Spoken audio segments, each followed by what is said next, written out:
Good afternoon and welcome to the Midday News. Here's what we have in the bulletin. Search ends in tragedy. Missing Manchester teen found dead. Investigators making headway in Commodore attack. And later in sports, Treasure Beach and Harborview record victories in JPL Monday night.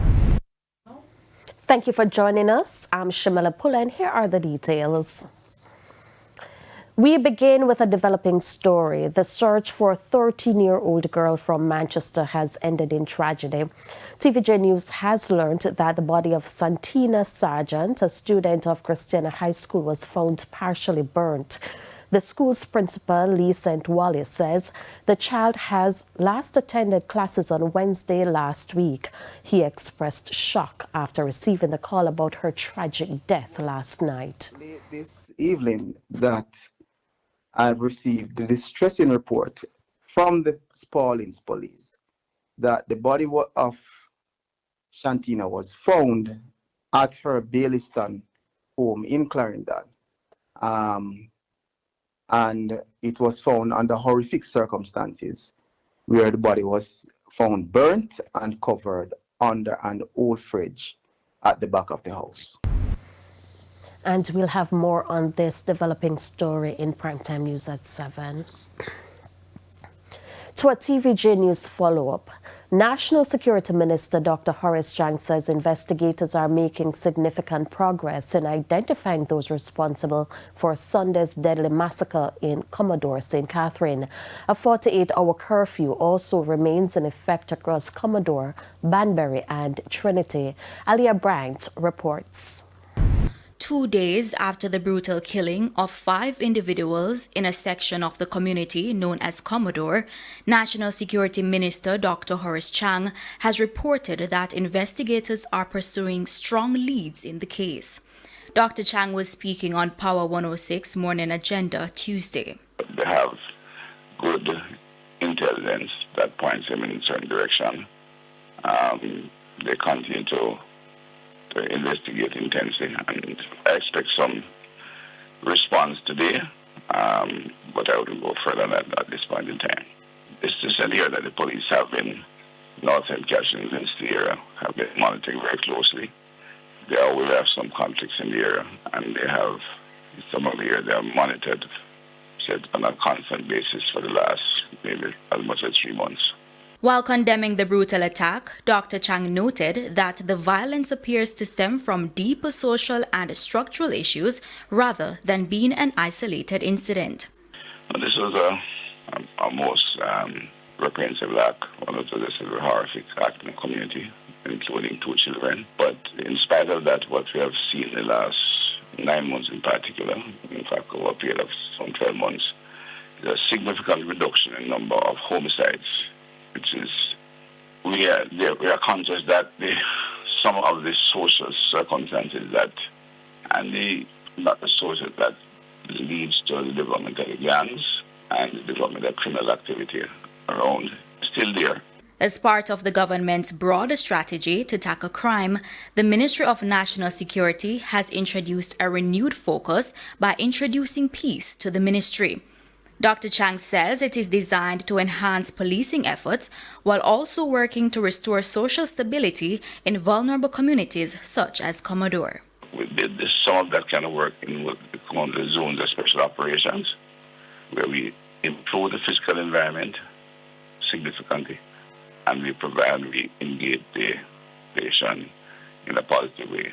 And that means providing basic things, certification, birth certificates, engaging, registering on park, providing support to small business, and generally change the ecosystem in that particular. I think Mount Salem may be the best example I can give you. Alia Bryant for TVJ News. And Police Commissioner Dr. Kevin Blake also committed to bringing the perpetrators to justice. Resilience is not about not falling down. It's about how quickly we rise after we fall. And so we assure you that the incident has occurred, unfortunate. The next thing is, how do we respond to this? And how soon we'll bring these persons to justice. And I assure the members of the public and the community and all the bereaved family and friends and loved ones that we will not rest until these guys are brought to justice. His remarks come at a time when the lawmen have been under scrutiny in light of the rise in police-related fatal shootings. Prime Minister Dr. Andrew Holness, who was also in Commodore yesterday, addressed the issue. Criminals, evil men, gangsters are still in the midst of our society. And the only thing that protects us from them is our security forces that defend the law. And I say that very importantly. It is in the defense of the law that our security forces have the credibility in the minds of the public to pursue the strategy. A Kingston-based high school located in a violence-prone area is reporting a significant reduction in violent incidents. However, like many other schools across the country, teacher migration continues to impact the institution and the wider education system. The details from Karen Simpson. Penwood High School is celebrating its 60th anniversary this year, marking a significant milestone in a journey defined by resilience and transformation. Once known for high levels of school-based violence with reports of up to 40 incidents monthly in previous years, the institution has seen a dramatic decline, with the number dropping to fewer than 10 incidents monthly over the last 5 years. So we normally do a monthly report. And with the monthly report, we actually track the number of fights and other incidents. So we recognize a decrease in terms of, when we plot the graph and do our analysis, we recognize that the numbers are actually trending down. School officials credit this progress to a series of targeted interventions, including enhanced student monitoring and robust on-the-ground strategies aimed at improving discipline and safety across the campus. Security for us begins at the gate. But notwithstanding, we know our children can be a little tricky. So what we do, we have what is called a DDAT, drop-down action team. So from time to time, we'll actually do some spot checks within the classrooms, and then we'll find any form of contraband that will actually come in through the gate. In addition to that, we do our roaming in terms of the block managers, as mentioned earlier. So if a supervisor is busy, then we have a block manager monitoring the blocks. Despite these gains, Penwood now faces a growing concern: teacher migration. Last year, 4 teachers left the school and 9 more have migrated so far this year. Many of those departing taught critical subject areas such as mathematics and English language, raising concerns about staffing stability and long-term academic continuity. It does concern me, but possibly this year we'll see less migration of teachers if the U.S. H-1B1, the change to their visa policy comes about. Still, the school has managed to achieve a significant academic turnaround. The pass rate has surged from 40 to 80%. The teachers have a heavier timetable because obviously we have less staff, so they have to do more work. But we ensure that they are scheduled in such a way that the students are not impacted. Carrie Simpson, TVJ News. To a TVJ News follow-up, the Ministry of Labour has been asked to intervene in an ongoing wage dispute between Sagicor Bank, Jamaica Limited and the Bustamante Industrial Trade Union, BITU. Negotiations have reached a stalemate as both parties appear to be divided on some of the terms of the new wage and fringe benefits under review. The union has also warned of industrial action. It's why the Ministry of Labour is being engaged to help facilitate an agreeable resolution. Urban planning consultant Dr. Carol Archer says flooding driven by climate change and urban development remains a major concern for Jamaicans. Speaking on Smile Jamaica this morning, she explained how individual actions contribute to the flooding problem. We have not adopted how we develop the city to address these impacts. So when we cover areas, when we don't dispose of our garbage in an effective manner, then it makes the situation even worse. So that's what we are experiencing. Also highlighted the sponge city concept from China, designed for low-lying cities, and is urging the authorities to adopt this internationally recognized model. Areas where the water is caught, collected, and you'll see like a swimming pool, but the water then percolates gradually, and then over time it then becomes a park or open space. You have collecting water from the roofs of buildings, where water is collected, it is filtrated into the ground, and it is reused either as grey water for gardening and other activities, or filtered to the point where you can use it for consumption. Prominent hotelier Richard Wallace says Negril is ready for the winter season. Speaking with TVJ News, Mr. Wallace shared that despite September being the lowest month for the resort town, preparations are well underway for an increase in visitor arrivals and several major events in September. A lot of places are booked out for December, and so we're looking forward to that. And we hope that it will continue through the rest of the tourist season.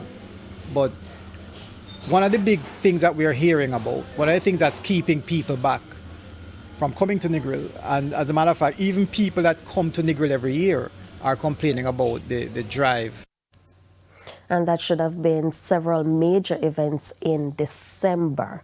Meanwhile, newly elected Member of Parliament for Western Westmoreland, Ian Hills, also outlined some of the project plans for the area. Local government in terms of the fruit and vegetable market. It is important. Lands have been allocated. It's just now a level of execution. If we can execute, make we execute. If there's red tape in the way, make we get it out of the way. The people of Negril are anxious, and they're ready and waiting for this development to start coming in Negril so that they can benefit for generations to come. It's time for a break. Stay with us. More stories when we return. Welcome back to the Midday News, and we have news just in. Sagicor Bank says it has successfully reached agreements with the BITU on the majority of matters being negotiated in the bargaining process. The bank says as it relates to negotiations between the BITU and Sagicor Life Jamaica for a collective labor agreement, all but one matter have been resolved. It says despite best efforts and willingness to explore reasonable options, consensus has been achieved on the remaining outstanding matter. The bank says the Ministry of Labor and Social Security has been engaged to assist in facilitating a fair and timely resolution. The company's leadership says it is hopeful that a mutually agreeable resolution will be reached through the established industrial relations framework. It's now time for the Business Minute. The government of Jamaica is set to borrow an additional $15 billion from the local market to help finance the 2025-2026 national budget, which requires a total of $158 billion in funding. The funds will be raised through the reopening of the 3 benchmark investment notes on October 14, 2025. These include a 7.5% annum note due in 2035, expected to raise $4 billion, an 8.25% per annum fixed rate note from which the government aims to secure $6 billion, and an 11.875% per annum note targeted to bring in $5 billion. The minimum subscription for each investment note is $1,000. Further afield, the Federal Aviation Administration says it has been delaying flights due to air traffic controller shortages. The Transportation Secretary blames the government shutdown. He says many controllers are calling out sick since they are no longer getting paid. An FAA operations plan says at least a dozen air traffic control facilities braced for shortages last night. The agency reported initial delays in Denver, Newark, and Burbank. Officials say the Burbank Tower outright closed, forcing pilots to coordinate with each other. A deal to end the shutdown does not appear to be in sight, with the cost of healthcare remaining a sticking point. And that's it for the Business Minute. I'm Carrie Ann Simpson. Thank you, Karen. And just a correction, consensus has not been achieved on the remaining outstanding matter between Sagicor and BITU. It's now time for the top regional and international stories.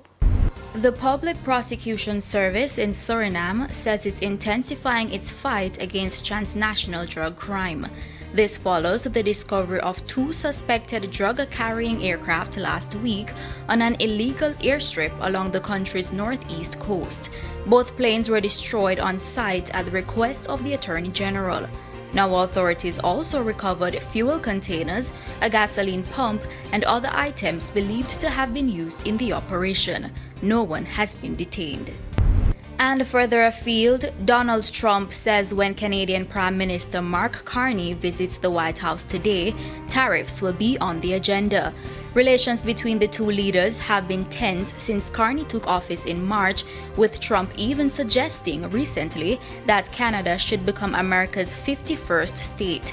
Canada is currently the only major G7 economy without a trade deal under Trump, and Carney faces pressure at home to address the impact of U.S. tariffs and secure better terms for his country. And those were the top regional and international stories. I'm Aliyah Bryant. Thank you, Alia. We head to a quick break. When we come back, we'll have your midday sports report.